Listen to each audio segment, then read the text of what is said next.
ಬೇಕೇ ಬೇಕು, ಬೇಕೇ ಬೇಕು.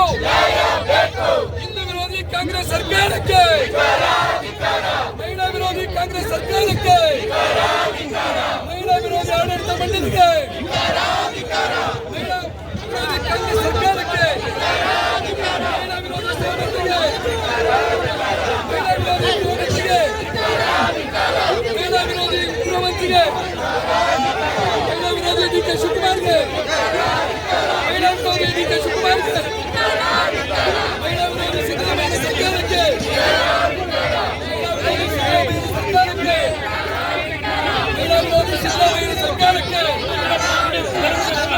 ನೋಡೋಣ, ಕೂತ್ಕೊಳ್ಳೋಣ, ಮಾತಾಡೋಣ. 5 ದಿವಸದ ನಂತರ ಈ ಪ್ರಕರಣ ಮುಚ್ಚುತ್ತೆ. ಎಷ್ಟು ಪ್ರಕರಣಗಳು, ಹೆಣ್ಣು ಮಕ್ಕಳನ್ನ ಅತ್ಯಾಚಾರಗಳು, ಎಷ್ಟು ಪ್ರಕರಣಗಳು ಮುಚ್ಚೋಗಿವೆ ಅಂತ ರಾಜ್ಯ ಸರ್ಕಾರಕ್ಕೆ ಗಮನಕ್ಕೆ ತರಬೇಕು. ನೋಡಿ, ಹೆಣ್ಣು ಮಕ್ಕಳು ಹೊರಗೆ ನಾವು ಭಾಗ್ಯಲಕ್ಷ್ಮಿ, ಗೃಹಲಕ್ಷ್ಮಿ ಯೋಜನೆ ಎಲ್ಲ ಮಾಡ್ತೀರಾ, ಈ ತರ ಮೃತಪಟ್ಟಿದ್ದಾರೆ. ಅದು 10 ಬಾರಿ 11 ಬಾರಿ ಚುಚ್ಚಿ ಚುಚ್ಚಿ ಚುಚ್ಚಿ ಕೊಲೆ ಮಾಡಿದ್ದಾರೆ.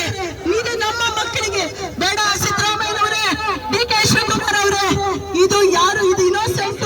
ಇದಕ್ಕೆ ಲವ್ ಜಿಹಾದಿ ತರಬೇಡ ಅಂತ ಹೇಳ್ತೀರಲ್ಲ, ಇದು ನಿಮ್ಮ ಮಕ್ಕಳಿಗೆ ಆದ್ರೆ ನೀವು ಸುಮ್ಮನೆ ಕೂತ್ಕೊಳ್ತೀರಾ? ನಿಮ್ಮ ಮಕ್ಕಳಿಗೆ ಆದ್ರೆ ಸುಮ್ಮನೆ ಕೂತ್ಕೊಳ್ತೀರಾ? ನೋಡಿ, ಜನ ಅಂತೀರಾ, ಒಂದು ಕ್ಯಾಂಪಸ್ ಅಲ್ಲಿ, ಎಲ್ಲೋ ಅಲ್ಲ, ಬೀದಿಯಲ್ಲ, ಕ್ಯಾಂಪಸ್ ಅಲ್ಲಿ ನಡೆದಿರುವಂತ ಈ ಒಂದು ಪ್ರಕರಣ ಒಳಗಡೆ ಯಾವ ರೀತಿ ಬಂದಿದ್ದಾರೆ, ಮುಚ್ಚಿ ಹೋಗಿದೆ. ಮಾಧ್ಯಮದ ಎದುರುಗಡೆ ಕೂಡ ಬರಲಿಲ್ಲ. ಎಷ್ಟೋ ಪ್ರಕರಣಗಳು ಮುಚ್ಚಿ ಹೋಗಿದೆ.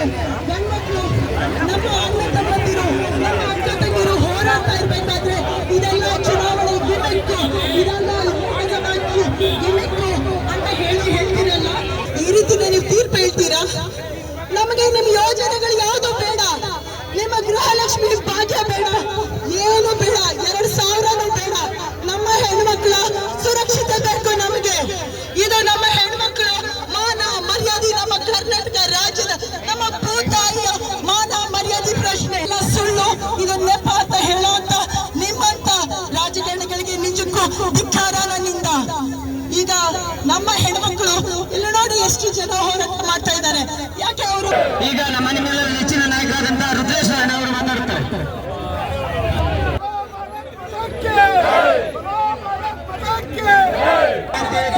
ನಾವು ಪ್ರತಿಭಟನೆ ಮಾಡಬೇಕು.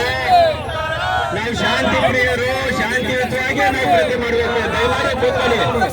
ಅಣ್ಣ, ಹೆಣ್ಣು ಮಕ್ಕಳಿಗೆ ರಕ್ಷಣೆ ನೀಡಲು ಕಾಂಗ್ರೆಸ್ ಸರ್ಕಾರಕ್ಕೆ, ಹೆಣ್ಣು ಮಕ್ಕಳ ವಿರೋಧಿ ಗೃಹಮಂತ್ರಿಗೆ, ದಯಮಾಡಿ ಇಲ್ಲ ಕುಂತಿರಿ. ಧಾರವಾಡದಲ್ಲಾಗಿರೋ ಹೆಣ್ಮಗಳು ಕೊಲೆ ನಾಳೆ ರಾಮನಗರದಲ್ಲೂ ಆಗ್ಬಾರ್ದು. ಈಗಾಗಲೇ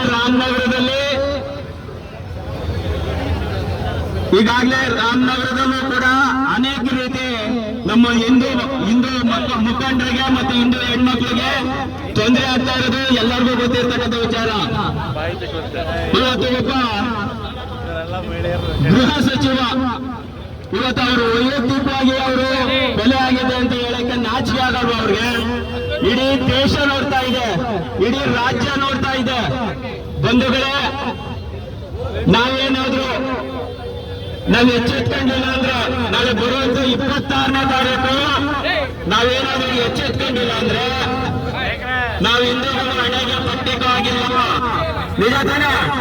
ನಾವು ಹಿಂದೂ ಹೆಣ್ಮಕ್ಳಿಗೆ ನಾವು ಮುಗಿಸಾಗಿಲ್ಲ. ನಾವೆಲ್ಲ ಸೇರಿ ನಾವೇ ಅಭ್ಯರ್ಥಿ ಅಂತ ತಿಳಿದು, ನಾವೇ ಮೋದಿ ಅಂತ ತಿಳಿದು